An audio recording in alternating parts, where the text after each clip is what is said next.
Assalomu alaykum hurmatli obunachilar. Bugun 10-may, yakshanba. Andijon Soy parranda bozoridamiz.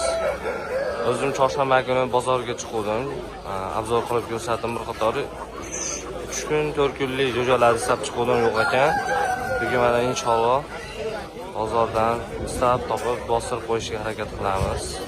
Bir qatori obzor qilib ko'rsataman. O'zingizlar ham ko'rib olasizlar. Lekin jo'jalar narxi necha pul aka? 25 ming. Andijon qora. Andijon qora. Necha kunlik aka bular? 24 kunlik. 24 kunlik.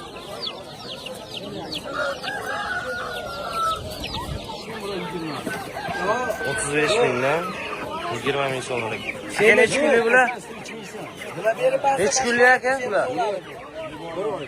1 oylik. Bularchi? 13 kunlik ekan, 20 ming so'm ekan. Bular ham shunaqa standart bo'lsa kerak. Bularchi aka? 25 ming so'm. Oddiy hashaka, jo'jalardan bor. Aka bular donasi necha puldan? 13 ming so'm. Necha kunlik? 16 kunlik. 13 ming so'mdan ekan donasi. Qo'laradi? Tovular.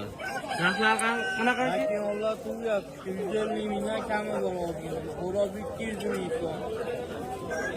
Endi 400 ming so'm. Necha kilo bu?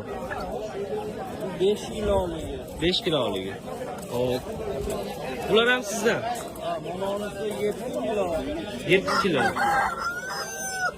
Manolar turyapti. 150 ming kami bor. 350 ming so'm kami bor. Brahma xo'roz ham sizdan?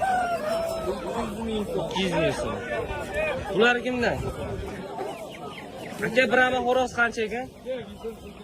Xo'roz 250 ming. Xo'roz 250 ming so'm. Kilosi qancha kilo xo'rozni?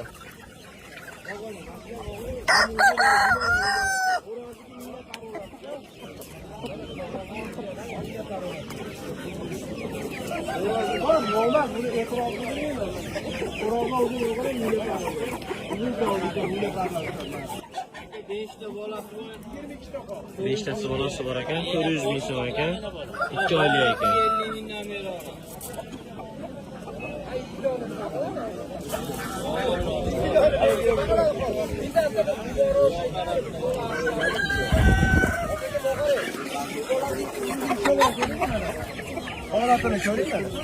Necha puldan